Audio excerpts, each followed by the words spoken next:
Hi, this is David Don. I know that in this day and age, there's a lot of technology and a lot of things happening within teenagers coming in adulthood with their independence and having their own thoughts with society and wondering how they can be different to show that they are an individual. Dye their hair, wear their pants low. There's a lot of good people, good teenagers out there that understands and has a lot of good philosophy, about being a productive citizen, and I'm addressing a lot of these teenagers that's too self-centered, and too rebellious. A lot of them come from single-parent families. A lot of them are from the poverty level class. You know, you really got to think about your long-term goals, what you want to be 20 years from now, where you want to be. It's only average.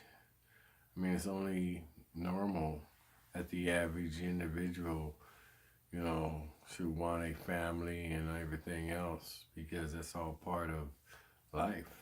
So, it's just the way life is. Sure, technology is changing, a lot of things, but social mannerisms and the things that count in life are the same, and they're not going to change. You need to think about what needs to be done. Living the fast life is not a good way to go. Education is very important for you to move up. Even if you're in a fast life, the smarter you are in education, the better you'll be at whatever you're doing. Never lose sight of your long range goals. You're going to have a lot of deterrence, a lot of roadblocks and bridges to jump over and stuff like that, setbacks, trial and error, to be a productive citizen should be your main goal. And sure, you're going to be influenced by the negative rap music, that's out there, talking about, slanging and girls doing this and girls doing that and bringing you money and all that. That music out there is a form of brainwashing. Because see, they know that individuals that listen to that type of music, odds are they're going to try to live it, or live part of it, and it hinders you from being a productive individual because you're thinking negative. Your thoughts is what leads into actions. I know getting a hamburger job or a labor job that only pays, $10 to $12 an hour, if $8 an hour to start, isn't much money at all.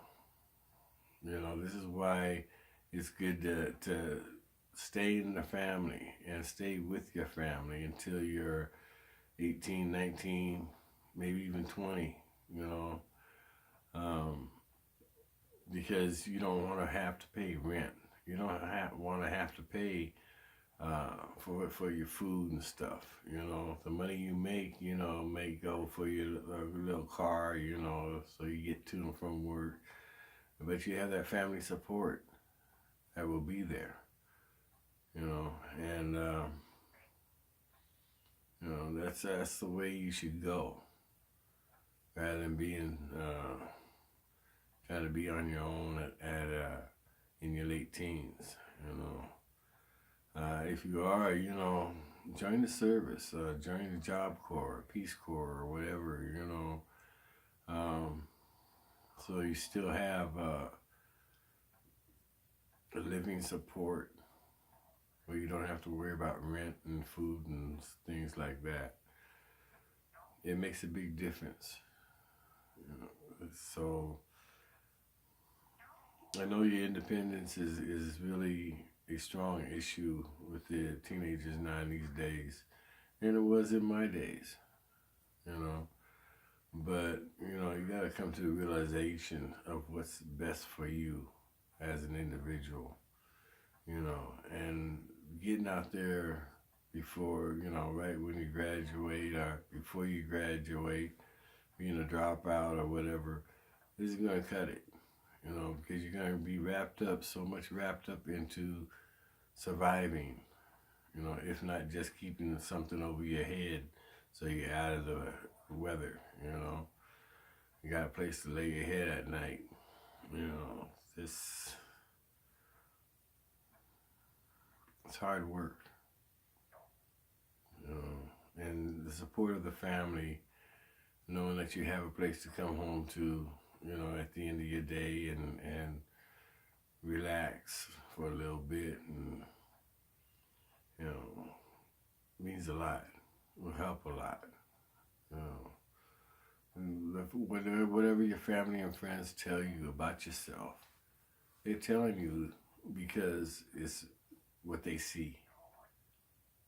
And straight up, odds are it's the truth. And the truth hurts.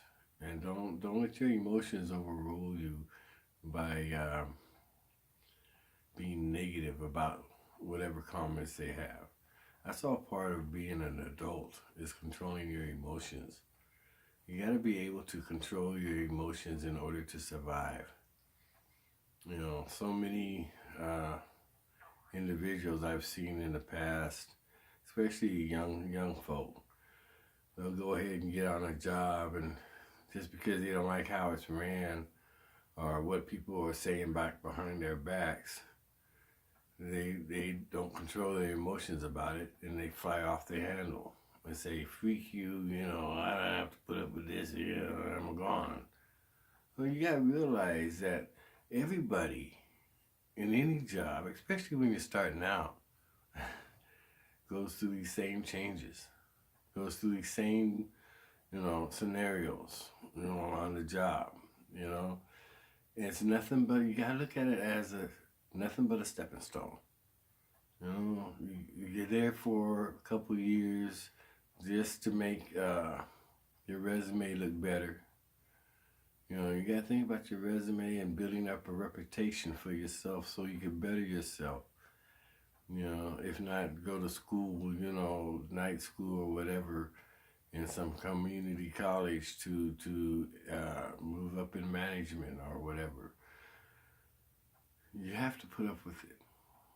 You have to swallow your pride. It's a lot of people say, well, I'm not going to be Uncle Tom, or I'm not going to be, kissing the ass or whatever, in order to do this or that, But you have to do it to maintain. You have to do it to bring in money. What are you going to do, live off your mama? Be 20 years old and living off your mama?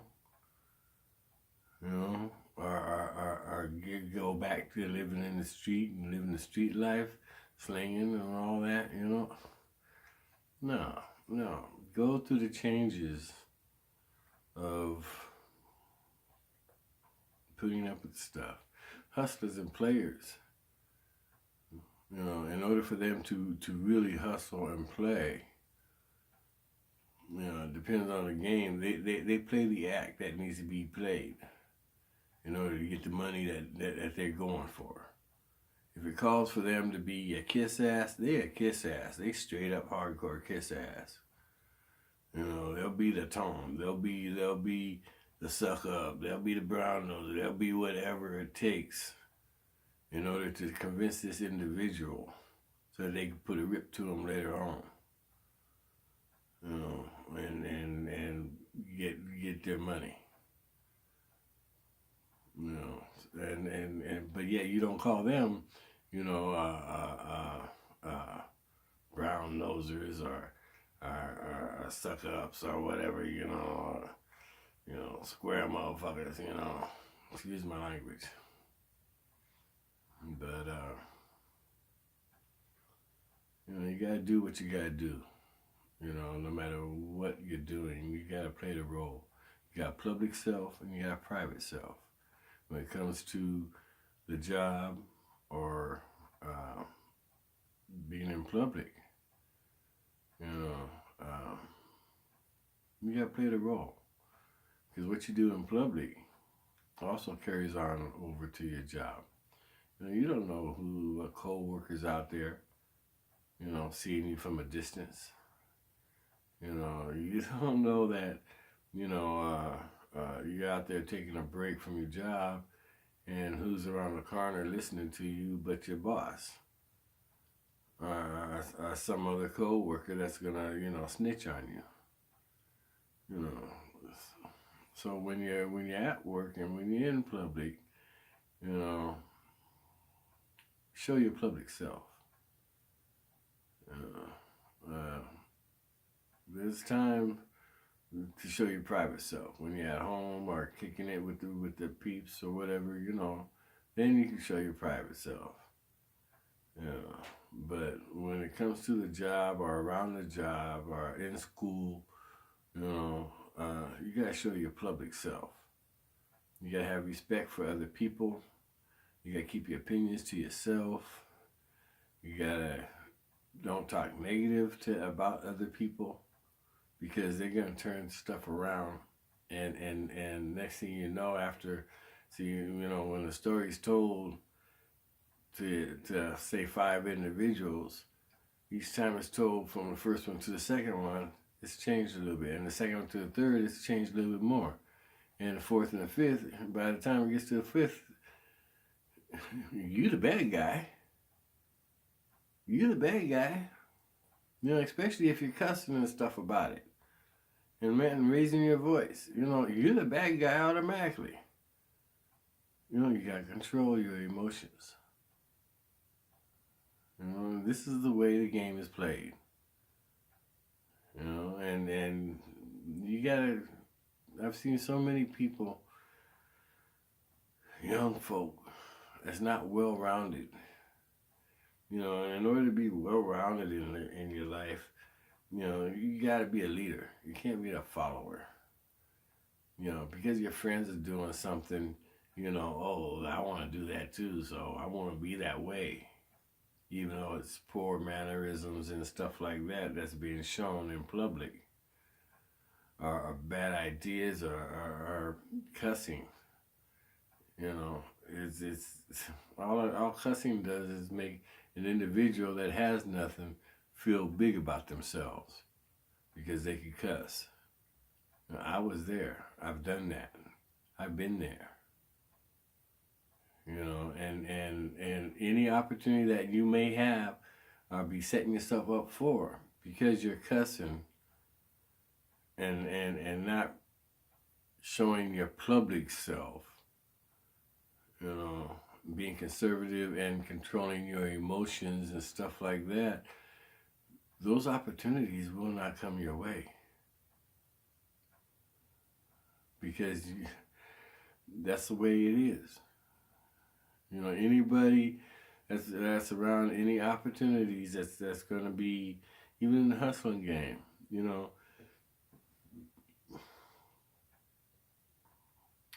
the players that's involved with actually making the decisions on who's going to move up, when, and where. They're not going to pick somebody who's running around here cussing and carrying on. No. Because they know they're going to mess up. They're too self-centered. They don't care about, respecting other people. They don't care about respecting, themselves and their priorities in life. you gotta control your emotions. Controlling your emotions is a big thing for you teenagers. It was a big thing for me. You know, I didn't learn how to really control my emotions till I was in my mid-20s. Because I was a wannabe, you know? Wannabe this, wannabe that, you know? But never had the heart for the game. You know, the majority of you people right now that's listening to this don't have the heart for the game. You know, you're wannabes, to be honest with you. Just like I was. You know, and you gotta change. Just like I did.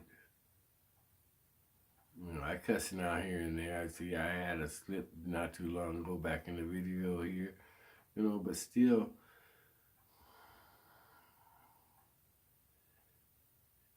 you've got to change.